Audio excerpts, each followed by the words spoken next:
Alright guys, we're back here with more Southwest Virginia trapping, predator control group. But anyhow, I'm going to show you this remake right here where we caught that coyote that I had in the last video.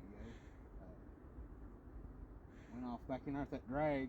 As you can see, got this road down here, and then right over here back in behind us, these big autumn olive thickets and funnels that comes out of them, trails, and crossing quite a bit right here. And last week I caught a bobcat right over here going into this little trail, and the next day just up above it and this other little trail up here, I don't know if you can really see it much, but I caught another bobcat right there.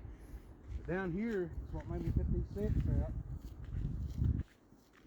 And I took a few of this myself to use to guide in my traps. I'll show you that in a minute. Right here's a regular scat rock. These predators crossing right here, so this is a good location. And like I said, this is just a road. Old gas road that goes up through here, and I seen this scat when I was coming up here when my friend asked me if he wanted to up there to set a few traps. I said, well, sure. And plus I hunt some up here too. Anything we can do, getting these predators out here helps for our future hunters, and you know, it's something that needs to be done everywhere. Get rid of these predators. But yeah, right here where I caught this female at, I just had a rock right here, had a few turkey feathers laid out here kind of for visual. This was actually a bobcat set, and one of them had seen a bobcat cross up through here back a while, and I kind of put this set right in here, and I was hoping to catch a bobcat, but I caught the bobcats in double dirt hose, double mice hose, which I've caught coyotes in, and I'll show you that a little later on. Anyhow, what I've done here with this drag, these animals, they get in a trap. Of course, they're going to take off running, and these drags are made to get hung up. And what I do a lot of times, if you can, if it's good soft dirt, I'll just bury that drag in there, put some dirt over it, and then set my trap above it. And that way you don't have to, you know, when you come back to do your remake, you know, it ain't destroyed your set like with other anchors that drive straight down other earth anchors.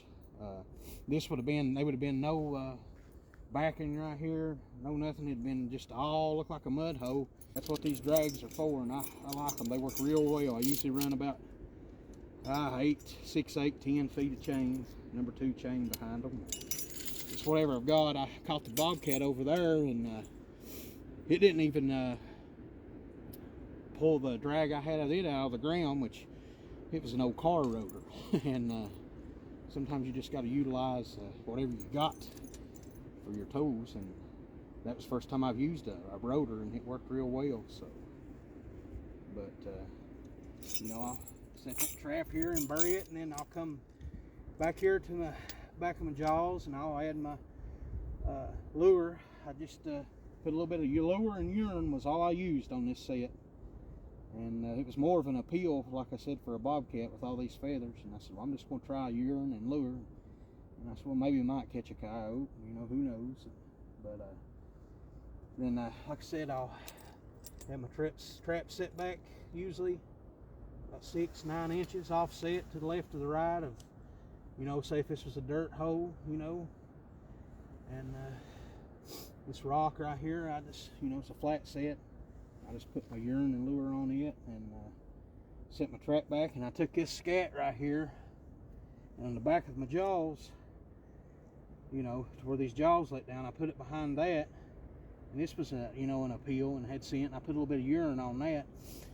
That way they stepped over top of that scat and right onto my pan where they'd get caught. And you got to guide these things in sometimes, and sometimes you don't put nothing and you'll catch them, but you'll catch more catches. And you know, if you have something on the back of your jaws to guide them in, a lot of times I like using, especially on bobcats, greenbrier. Nothing wants to step on a greenbrier, you know, so you want to, I mean, ourselves, we're walking out and there's a briar there, we want to step over it, so I'll put it to where they can step over it and step right on my pan, and you'll catch more catches. But anyhow, I thought I'd try this and show you a little bit, and y'all have a good day.